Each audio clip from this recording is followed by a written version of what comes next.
Célébration ce 16 octobre de la journée mondiale du lavage des mains au savon. Au Mali, une leçon modèle a été enseignée aux élèves d'un groupe scolaire ici à Bamako. Une caravane de sensibilisation a également été lancée à travers la ville. Les forces armées et de sécurité du Mali, toujours mobilisées dans la lutte contre le terrorisme. À Gao, l'opération Maliko mène des offensives contre les groupes terroristes. Une équipe de l'ERTM et de la DIRPA est allée voir. La chronique Focus Santé s'intéresse ce lundi à la santé bucco-dentaire, plus précisément de la plaque dentaire. Cette plaque peut entraîner la carie ou d'autres problèmes dentaires. Bonsoir, bienvenue dans la grande édition. Le Premier ministre Dr Choguel Kokala Maïga a reçu cet après-midi les membres de la résistance civile de Gao et les diplômés handicapés. Les premiers ont remis un rapport au chef du gouvernement faisant état de la situation du pays. Les seconds ont exposé une situation administrative qui demande à être régularisée. La synthèse avec Alousseni Touré. Le rapport remis au Premier ministre fait l'état des lieux de la situation sécuritaire au Mali du nord au sud. Il est aussi un véritable outil de prise de décision. Les auteurs de ce rapport exhortent les uns et les autres à rester mobilisés derrière les responsables de la transition et les aider à faire évoluer la situation. 22 août au 2 septembre, nous avons effectué une mission pour rencontrer certains départements ministériels, dont la primature. Donc le droit de redevabilité nous a obligés de revenir pour présenter les rapports de notre mission au PM et lui soulever un certain nombre de difficultés auxquelles la région de Gao est confrontée jusqu'au jour d'aujourd'hui. Pour dire que les différents départements qu'on a eu à rencontrer nous ont permis de cerner les problèmes, sinon les difficultés auxquelles est confrontée la nation et particulièrement notre région. Quant aux diplômés handicapés, ils s'inquiètent de la non-application d'un décret favorisant leur intégration de la fonction publique. Une rectification de l'arrêté, c'est cela qui a fait peur à ces jeunes qui sont des fonctionnaires stagiaires, qui n'attendent que leur arrêté de titularisation. Et ce n'est que cela, son excellence. Sinon, nous savons votre engagement, votre détermination, comme je l'ai dit la dernière fois, et nous osons croire qu'à la sortie d'ici, nous allons rencontrer les ministres pour trouver une solution très rapidement à cette situation. Le Premier ministre les a exhortés à rencontrer en premier lieu le ministre en charge de la fonction publique. Vous avez un décret pris en Conseil des ministres. C'est une décision politique qui a été prise. Il ne peut pas être remis en cause par des techniciens. Ça, c'est exclu. Maintenant, les techniciens aussi doivent nous aider à prendre les bonnes décisions. Parce que les gouvernements passent, les textes et les hommes restent. Il y a la preuve, c'est qu'il y a longtemps, on vous a trouvé ici, il y avait un gouvernement qui est parti, il n'a pas réglé. Donc pour vous mettre à l'abri de tout, c'est les techniciens qui nous disent voici ce qu'il faut faire, pour qu'on verrouille tout. Et qu'avec les changements, peut-être demain, je ne serai pas là, lui ne sera pas là, que vous n'ayez aucun problème. Au regard des réponses apportées par le Premier ministre et le ministre de tutelle, on peut sans doute prévoir une issue très prochaine pour ce groupe de jeunes et futurs fonctionnaires. Des tirs à l'arme lourde des groupes terroristes ont visé ce matin un aéronef des FAMA à l'approche de l'aéroport de Tessalit. Cette tentative visait à empêcher l'aéronef d'atterrir à l'aéroport de Tessalit. Ces positions ennemies ont été neutralisées par nos vecteurs aériens et l'aéronef a pu atterrir et repartir sans difficulté. Toutes les dispositions sont prises pour continuer le processus d'occupation des emprises de la MINUSMA par les FAMA. Nous dormons tranquilles et vaquons librement à nos activités depuis l'instauration du couvre-feu le 9 septembre 2023 de 20h à 6h du matin. Ce sont là des propos de certains citoyens de la ville de Gao après un mois de couvre-feu reconduit pour la même durée, cette fois-ci de 22h à 6h. Les populations de la cité des Askia adhèrent à cette mesure qui a permis de ramener la quiétude dans la ville de Gao. Reportage Agali Agissa. réduire le nombre des enlèvements des personnes et le braquage sur les grands axes routiers, ainsi que plusieurs autres actes criminels dans la région de Gao. Ce sont là les préoccupations qui ont conduit le gouverneur à ordonner un couvre-feu d'une durée de 2 mois depuis le 9 septembre dernier. L'objectif de cette décision, c'est vraiment de ramener la sécurité dans notre région, d'apaiser et de rassurer les populations et d'empêcher aussi ceux qui ont des mauvaises intentions de pouvoir opérer librement au niveau de notre cité. Cette mesure qui commençait de 20h à 6h du matin pour le premier mois a été reconduite pour la même durée le 9 octobre dernier de 22h à 6h du matin. Les résultats de cette décision sont incontestablement appréciés par la population. Quand il n'y avait pas le couvre-feu, tous les grands leaders là fuyaient pour aller dormir quelque part. Et chaque jour, les commerçants sont devenus comme des moutons à vendre. Mais par la grâce de Dieu, depuis que le couvre-feu là est venu, tout est arrêté. Tout est arrêté. On sent qu'il y a une responsabilité en ville. À un moment donné, il y a eu trop de situations compliquées à gérer dans la ville par rapport aux enlèvements des personnes, par rapport, n'est-ce pas, à la criminalité interne des gens qui sont agressés nuitamment. Et je crois que dans ce sens-là, il y a des résultats parce qu'on a constaté une certaine accalmie. Pour une sécurité pérenne des personnes et de leurs biens, nos interlocuteurs adhèrent à la prorogation de cette décision salvatrice et soutiennent les actions des femmes. Le couvre-feu, quand même, ça fait du bien pour la ville de Gao. Moi, quand même, j'aimerais que ça continue. On est fiers de notre armée. Jusqu'après janvier, il faut continuer avec le couvre-feu. Sans militaires, il n'y a pas de pays, il n'y a pas d'État. Les militaires, c'est la force du Mali. Aujourd'hui, on est déjà réunifié du sud jusqu'au nord. L'appel que j'ai lancé à la population, c'est de rester à être patient, à observer les règles du couvre-feu. Nous savons que pour certains acteurs de la société, c'est difficile. Les petits vendeurs, je sais que c'est difficile, mais c'est pour un moment. Parce qu'il faudra que nous exercions d'abord avant d'exercer nos différentes professions. En tout cas, la sécurité et la paix sont gages de tout développement. Comme vous le savez, dans le Grand Nord, les forces armées et de sécurité du Mali mènent une lutte implacable contre le terrorisme. Dans le théâtre est de l'opération Maliko, le travail se fait de manière structurée.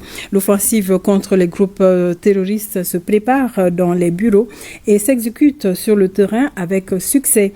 Nos envoyés spéciaux Abdoulaye Sako, Ibrahima Traoré et Sidiki Balo, avec le concours de la DIRPA, ont suivi ces hommes du camp de Gao jusqu'au théâtre des opérations. Nous allons suivre.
Voilà, le RTM sur les traces des femmes. Et ce communiqué, Yereolo debout sur les remparts suit avec une attention particulière le processus de rétrocession des emprises de la MINUSMA aux autorités maliennes.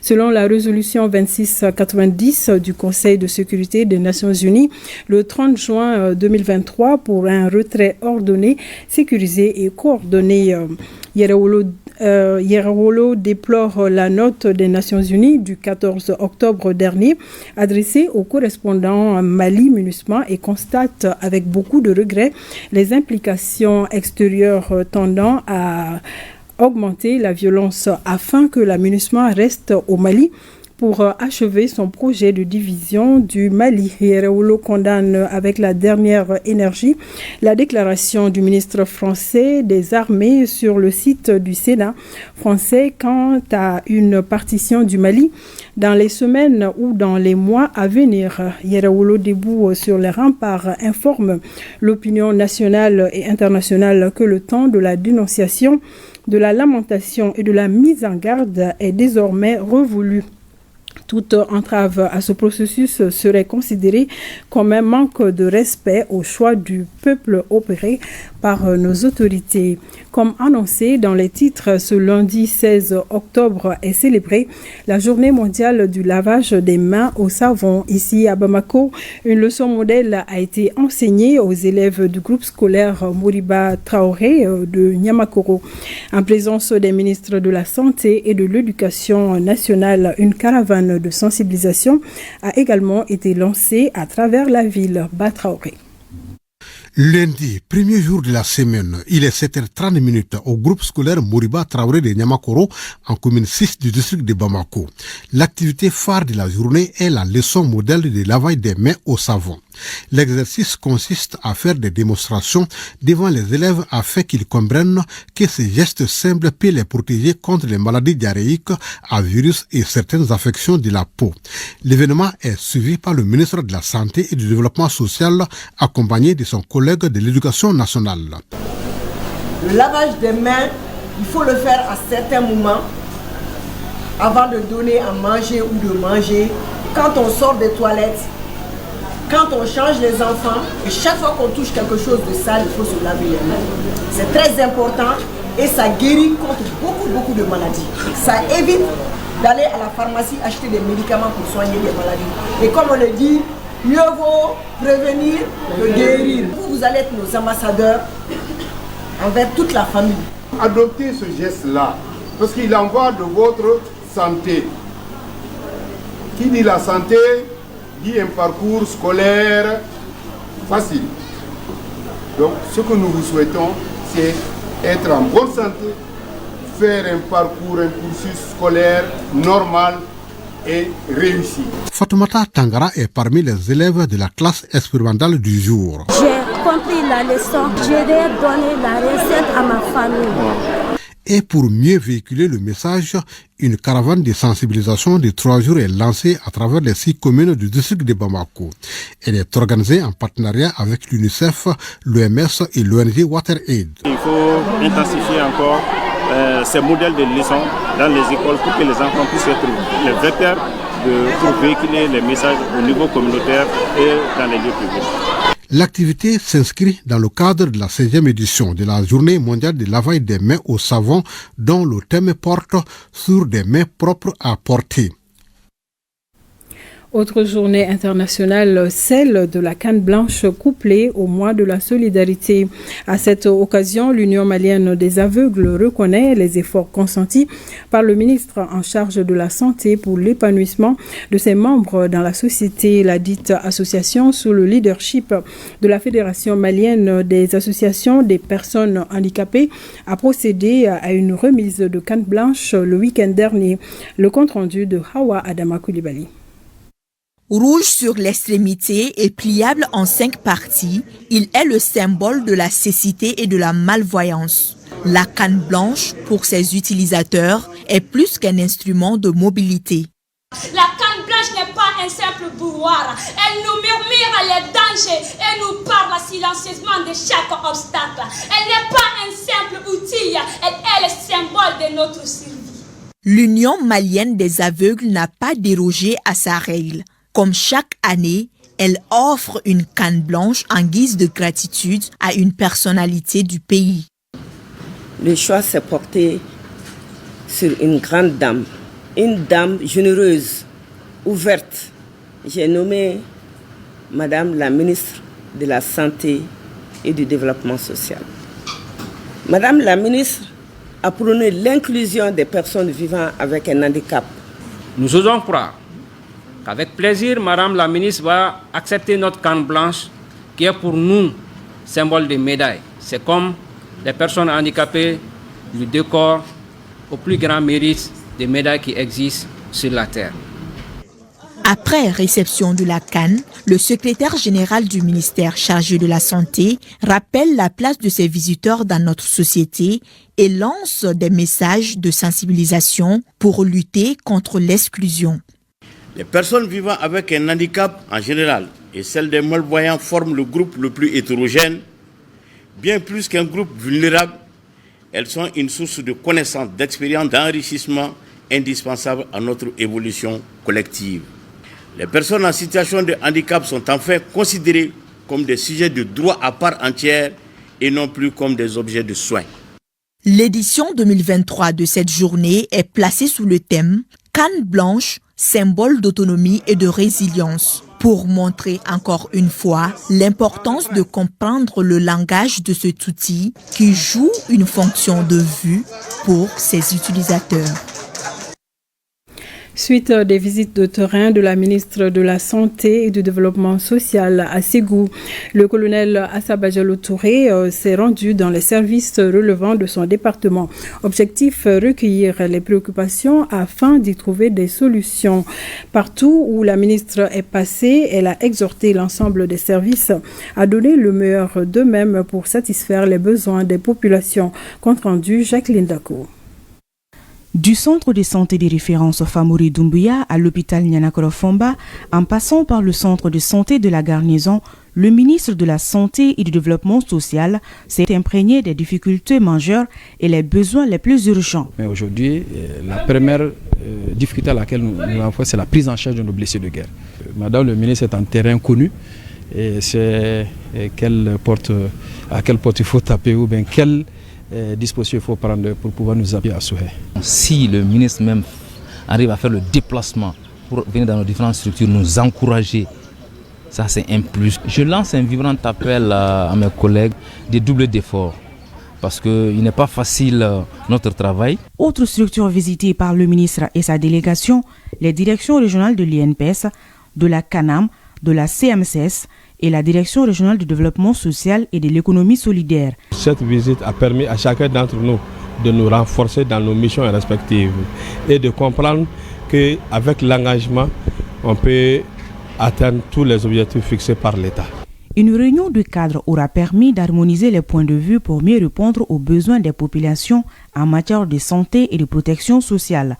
La chef du département félicite les agents et les rassure du soutien de l'État tout en donnant des consignes fermes. Le travail là, c'est le travail.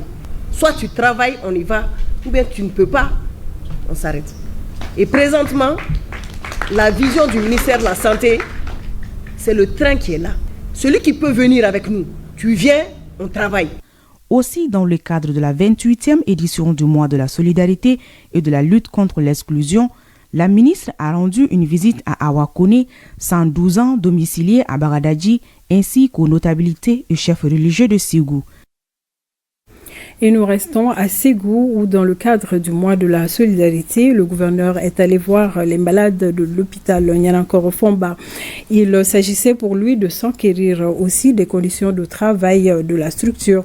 Le contrôleur général Alassane Traoré, accompagné par des responsables régionaux, a transmis les salutations des plus hautes autorités. Reportage au Fousseni Samake. Cette visite du gouverneur de la 4e région à l'hôpital Nianakoro-Fomba de Ségou a permis de toucher du doigt les difficultés que rencontrent les acteurs de la santé et les patients dans cette structure. La visite s'inscrit dans le cadre des activités du mois de la solidarité. Il s'agit de venir partager les souffrances, les difficultés, les douleurs de celles et de ceux qui sont admis en ce lieu-là pour leur apporter un peu de réconfort, leur dire qu'ils ne sont pas seuls, leur dire que les autorités sont avec eux, les autorités tant au niveau national qu'au niveau régional, nous sommes avec eux.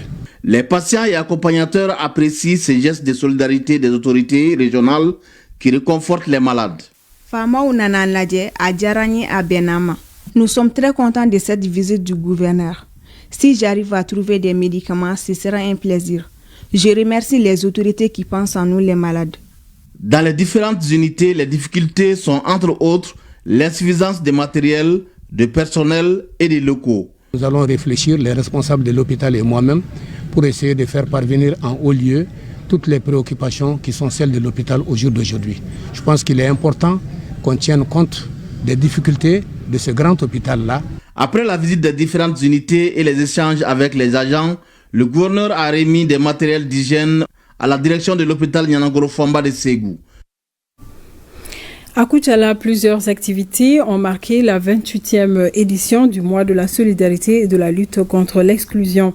Il s'agit essentiellement de la visite du gouverneur aux personnes âgées, la remise de kits sanitaires à la maison d'arrêt de Koutiala, la distribution de vivres et de tricycles aux personnes vivant avec un handicap. Brahima Kone.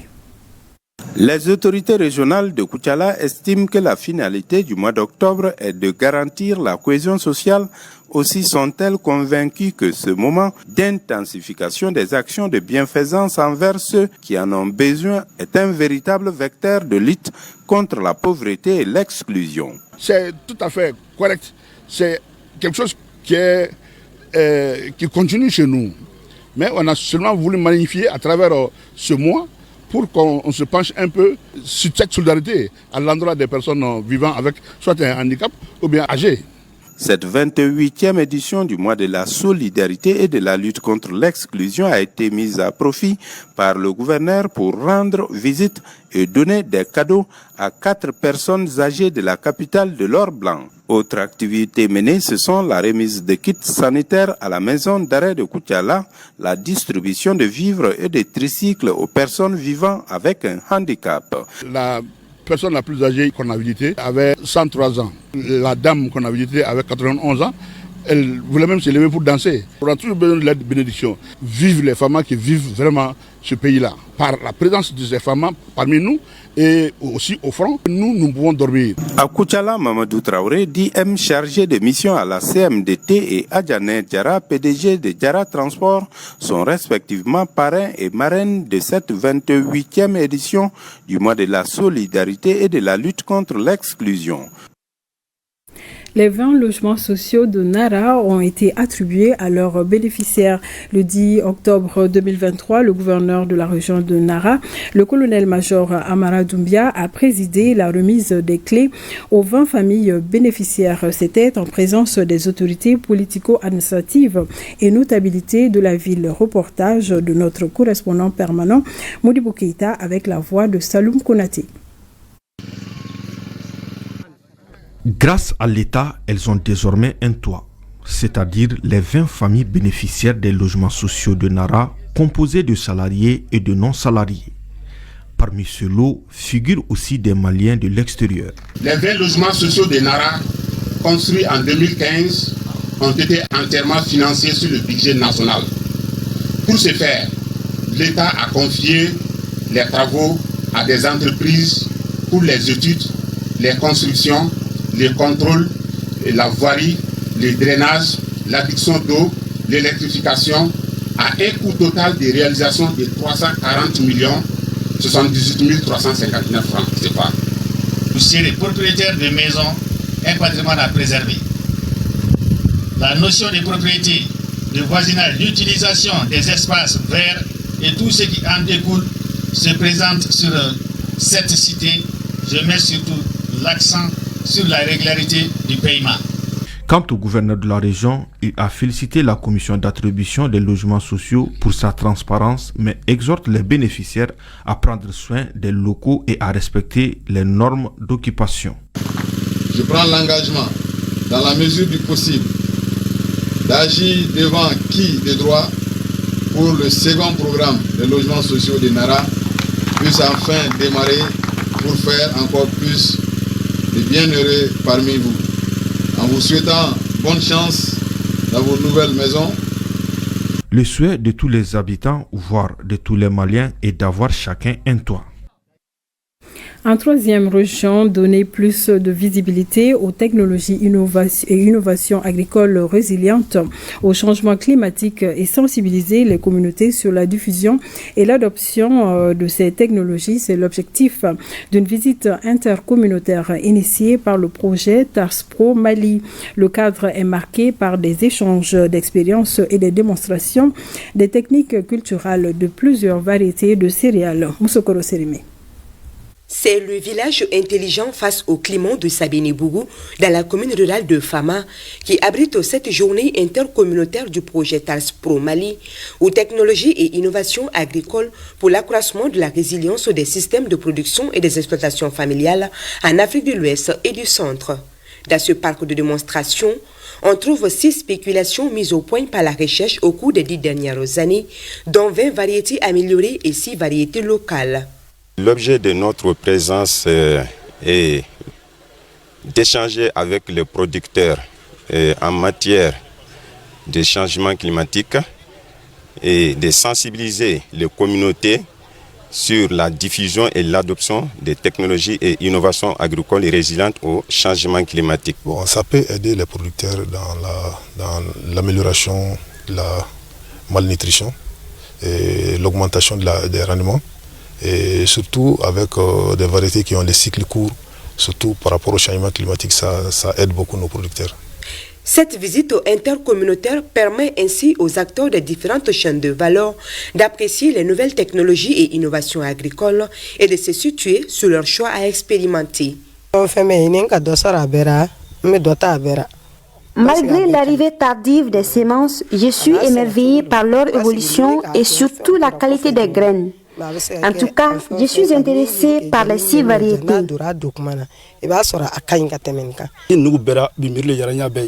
Parmi les spéculations, c'est le sorgho que j'ai apprécié compte tenu de sa croissance et son rendement par rapport aux semences que nous utilisons. TARS Pro Mali est un projet de 12 ans mis en œuvre par le CORAF et ses partenaires. Il vise à assurer une sécurité alimentaire, nutritionnelle et économique des populations de 5 pays d'Afrique, dont le Mali.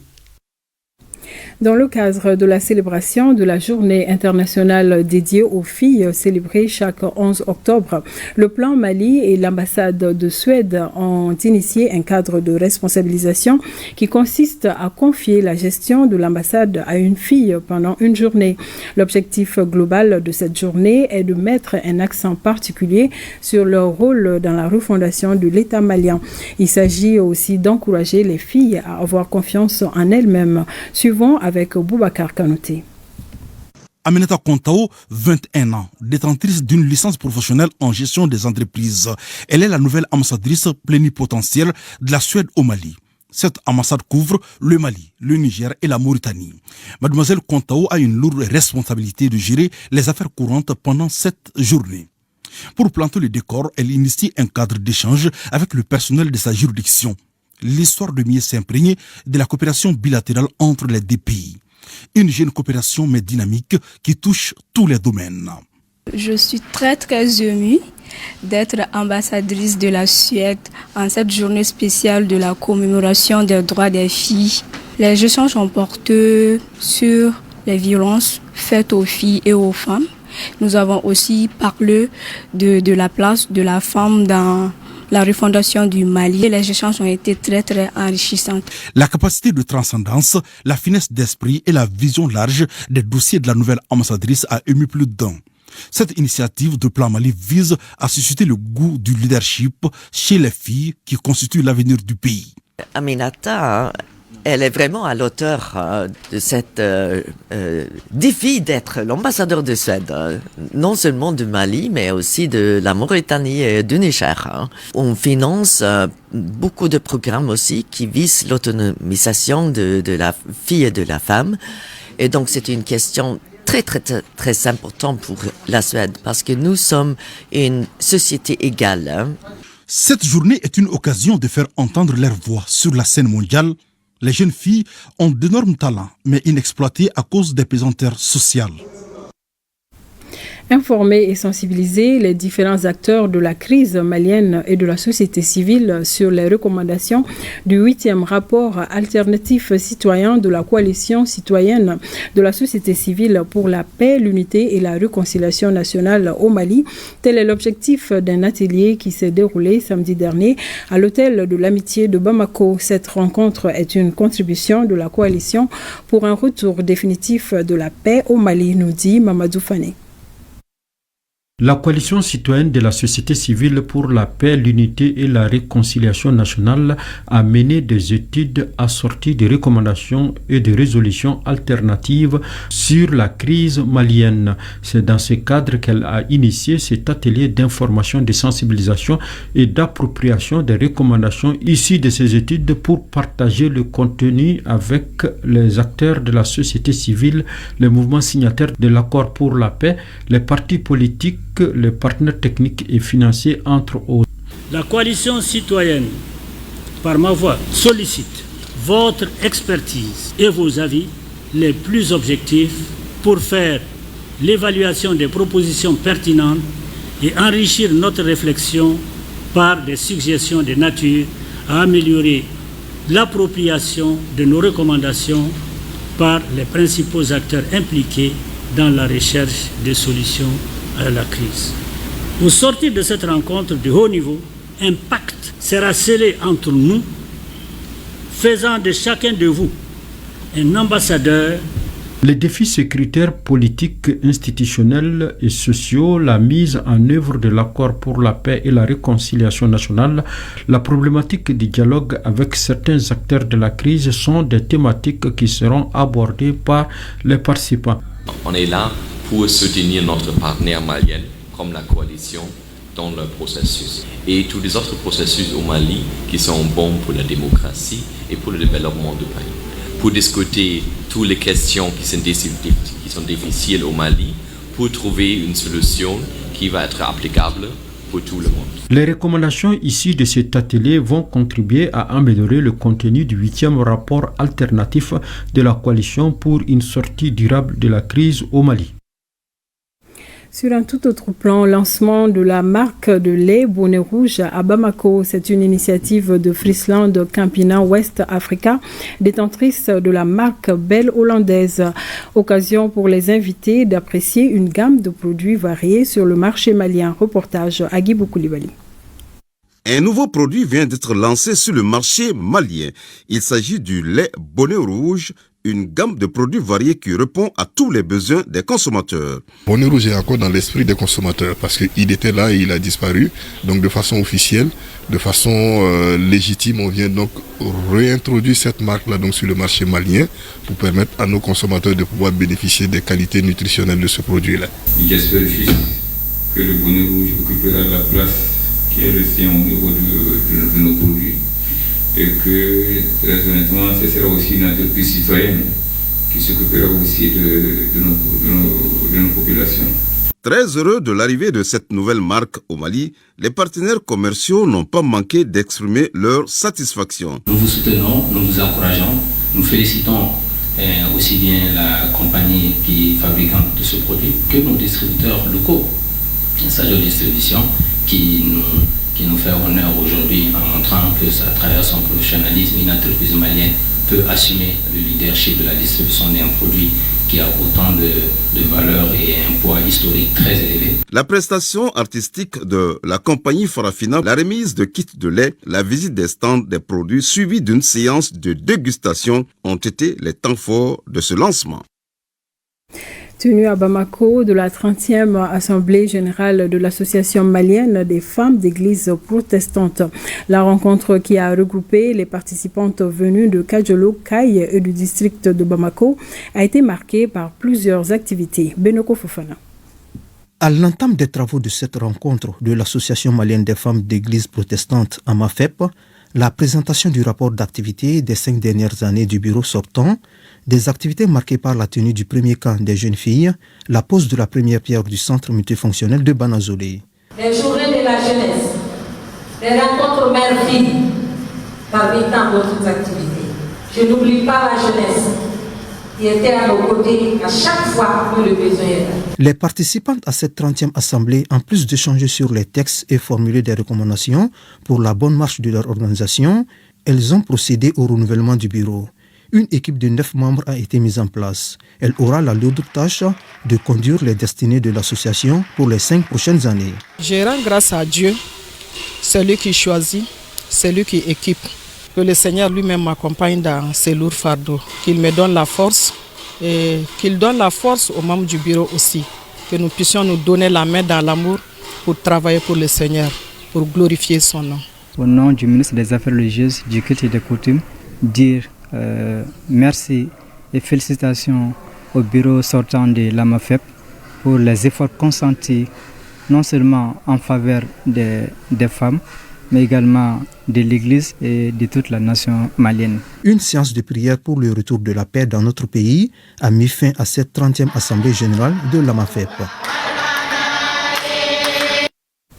Les champions nationaux de la 13e édition du prix Orange de l'entrepreneur social en Afrique et au Moyen-Orient sont connus. À l'issue d'une sélection, 3 lauréats se sont démarqués par leur projet à fort impact social et environnemental. Daouda Kone a suivi.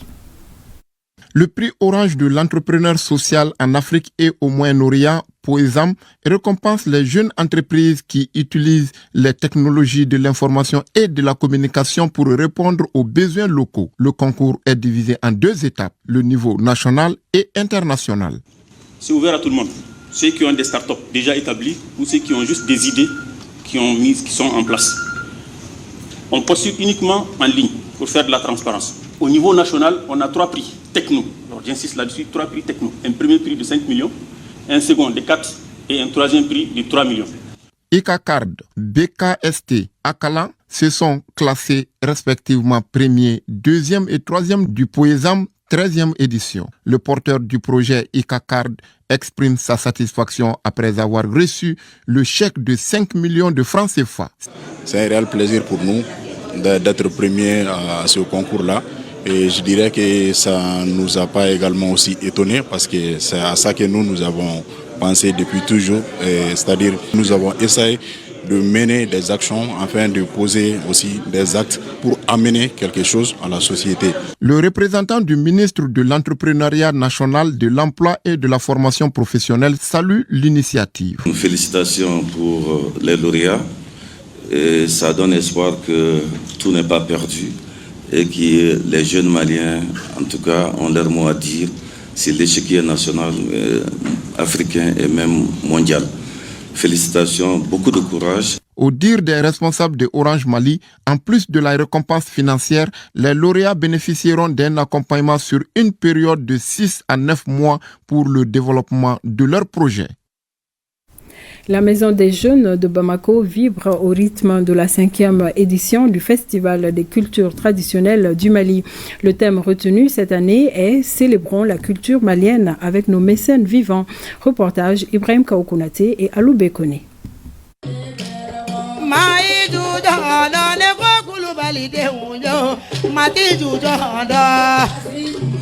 Rencontre d'échange et de brassage culturel, ce festival vise à mettre ensemble dans un seul espace les différentes communautés du Mali. Il permet de contribuer efficacement à la cohésion sociale et le vivre ensemble. Le festival des cultures traditionnelles est organisé par nos animateurs qui font les langues. Donc ils ont voulu montrer d'autres choses qui n'est pas la musique et la langue. C'est pour cela chaque année nous organisons ce festival. Si vous constatez bien, il y a les Tamashek qui sont à côté des Songoï. Naturellement, ils habitent ensemble. Il y a les Dogons qui sont à côté des Bozo. Naturellement, ils sont ensemble. Et tu vas trouver les Bambara, les Bobos, les Peuls. Tout le monde se retrouve ici. Donc, c'est facteur de cohésion culturelle. Ça, c'est le Mali.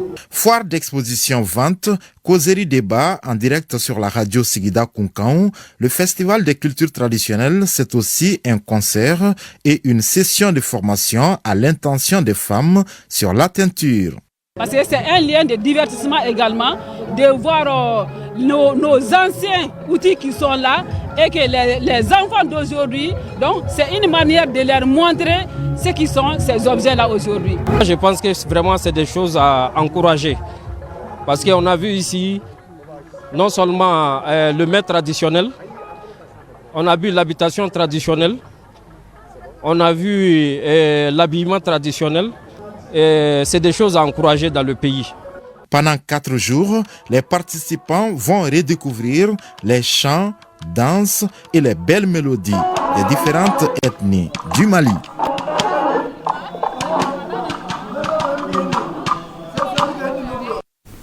Ce communiqué déposé à notre rédaction, le ministre des Affaires religieuses, du culte et des coutumes, sur la base de la délibération de la Commission nationale d'observation de la Lune, a l'honneur d'informer la communauté musulmane du Mali que le croissant lunaire Rabiou Sani ou la Sirifolo n'a été aperçu dans aucune localité du Mali le dimanche 15 octobre 2023. En conséquence, le mois lunaire Rabiou Sani ou la Sirifolo débute au Mali ce mardi 17 octobre 2023 sur toute l'étendue du territoire national. L'équipe de l'ERTM participe à la 3e édition de la Coupe du numérique. Cette année, la direction et le comité syndical ont doté l'équipe de moyens adéquats pour emmener le trophée à Bozola à moins de 24 heures de l'entrée en lice de FC ORTM. Les responsables, avec en sa tête le premier capitaine, ont officiellement remis les équipements au staff. Mohamed Namakeita nous fait le point. L'ORTM veut plus que jamais les trophées de la Coupe du numérique cette année. La direction et le comité syndical viennent de matérialiser cette intention en dotant l'équipe d'équipements sportifs haut de gamme. Il s'agit là de 2 jeux de maillots, le blanc et le vert floqués ORTM, 2 paires de gants, des tenues pour les staffs techniques et des combinaisons pour les gardiens de but. Tout ce que nous faisons n'est pas banal. Quand on dit que l'ORTM participe à une compétition, ça prend une autre dimension. Donc faisons en sorte que l'étendard que nous portons soit porté très haut, que le drapeau soit porté très haut. Nous sommes là, direction, pour vous soutenir, pour vous épauler. Et c'est le lieu pour moi d'ailleurs de saluer aussi cette initiative du comité syndical, de supporter aussi une partie des coûts liés justement à cette compétition. Faites-nous savoir vos besoins et nous allons répondre favorablement. Vous savez, le football, c'est le sport hurrah. Et la Coupe du numérique est de plus en plus un modèle. Donc, il serait bien et il serait vraiment salutaire que la Coupe vienne à l'ORTM. Alors, ceci dit, le comité syndical s'est engagé à prendre en charge les frais d'entraînement de l'équipe pour motiver, parce que nous avons quand même de très bons footballeurs à l'ORTM. Ce geste des responsables de l'ORTM réconforte à plus d'un titre le staff dans sa mission de gagner les trophées. Vous avez vu avec les jeux de maillot qu'on nous a offerts aujourd'hui et le Ségal qui a donc décidé de prendre en charge toutes les séances d'entraînement et les primes de match suivront aussi en fonction bien sûr des différents matchs. Donc nous ne pouvons que remercier la direction. Et comment remercier la direction? C'est de revenir avec la coupe pour montrer que vraiment ils n'ont pas jeté leur argent par la fenêtre. C'est donc une équipe du FC ORTM réconfortée par sa direction, le comité syndical et l'ensemble des travailleurs qui entament la conquête de son premier trophée du numérique ce mardi face à la SMTD. Bonne chance à l'équipe ORTM. Focus aujourd'hui sur la santé bucco-dentaire. On parlera de la plaque dentaire. Cette couche collante se trouve dans la bouche de tout le monde et provient des aliments que nous mangeons. La plaque dentaire s'accumule avec le temps et augmente le risque de caries ou d'autres problèmes dentaires. Comment éliminer ou tout simplement éviter la plaque dentaire? La réponse dans Focus Santé, une réalisation de Barakissa Ouattara et Sidiki Balo. Comme beaucoup de Maliens, il a fallu une douleur atroce au niveau de la gencive de Bakary Berté, un patient rencontré sur place pour qu'il vienne se faire consulter au Centre national de dentostomatologie. Le diagnostic lui a révélé des plaques dentaires, mais avec le temps, les plaques se sont endurcies et se sont transformées en tartre. Les plaques dentaires, généralement, ça se forme quand vous consommez les aliments, c'est-à-dire vous avez des aliments qui sont riches en sucre, des aliments qui sont collants. Donc généralement, quand vous consommez, l'hygiène bucco-dentaire doit être au rendez-vous. Si toutefois il y a l'absence de ça, ces plaques-là aussi vont se former, ils vont s'installer dans la durée. Et quand ils s'installent dans la durée, au tout début, ces plaques, on peut les enlever facilement. Mais une fois que ça dure, ça va se durcir, c'est là où en ce moment on va parler de d'autres technologies médicales qu'on appelle les tartres.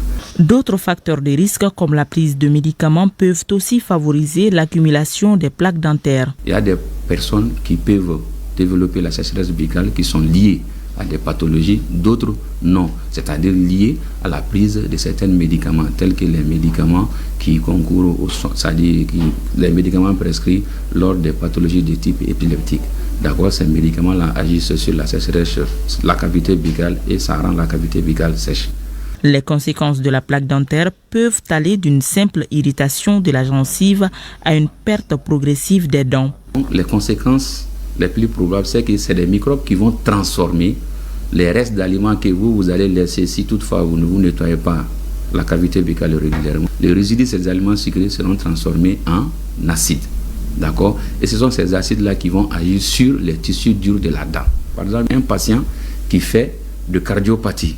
Donc les cardiopathies sont là, les néphropathies, pour ne pas citer que ces deux pathologies. Donc la dent peut être source d'infection.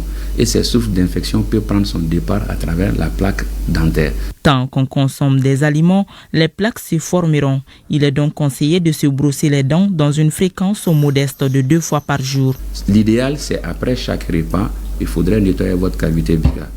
Vous convenez avec moi, ça serait difficile aussi chaque fois que vous vous promenez avec votre brosse à dents. C'est la raison pour laquelle les gens ont convenu de faire au moins de les répartir en fonction de nos besoins, donc au minimum 2 fois par jour. Sinon, l'idéal, c'est après chaque repas qu'il faut nettoyer. Attention, les brosses à dents ne peuvent enlever que les plaques initialement installées. Une fois que ces plaques durcissent, difficile de les enlever. Dans ce cas, il faut l'intervention d'un spécialiste qui procédera au détartrage.